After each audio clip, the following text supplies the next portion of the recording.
nutshell, though, our position was he did not do the shooting. And the prosecution from the very get-go publicly announced he was the shooter. The whole theory of the prosecution case was that he was the shooter, and our defense was he had an alibi. What was his alibi? He reasonably physically done the shooting. Well, isn't it true that he was only 13 miles away at a soccer game? I think it was actually more than 13 miles. But look, Nancy, you're in New York. I'm in New York.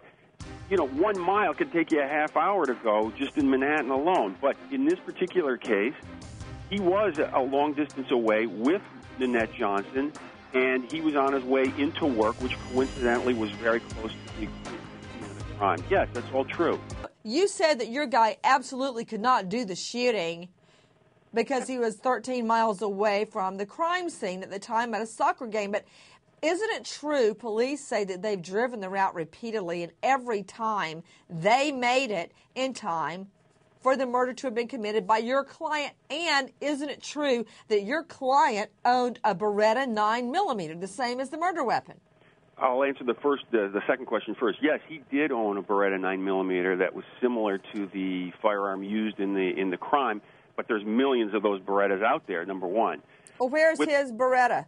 His Beretta is gone. It's missing. He claimed it was stolen.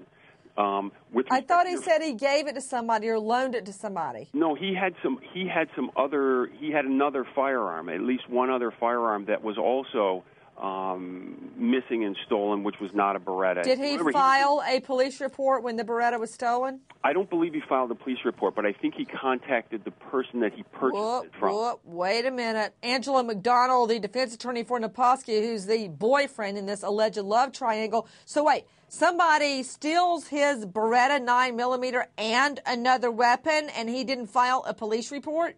The simple answer is no. He did not file a police report, no. Where was it stolen from? His home? Was there a break-in? His car? What?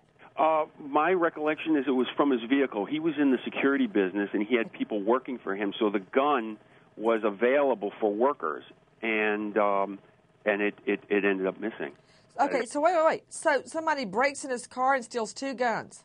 No, I don't know that it was necessarily broken in. He had loaned the car out to one of the employees. The gun was used at various security locations, and by the time he realized that the guns weren't still in his possession, he did not call the police. No, that is true. Okay, so even you're the lawyer, McDonald, and with you the story's changing. First, his gun was stolen. Now maybe it wasn't stolen. Maybe somebody borrowed it and it got lost. How does a 9mm Beretta handgun get lost? It did. That's as simple as that. It got lost.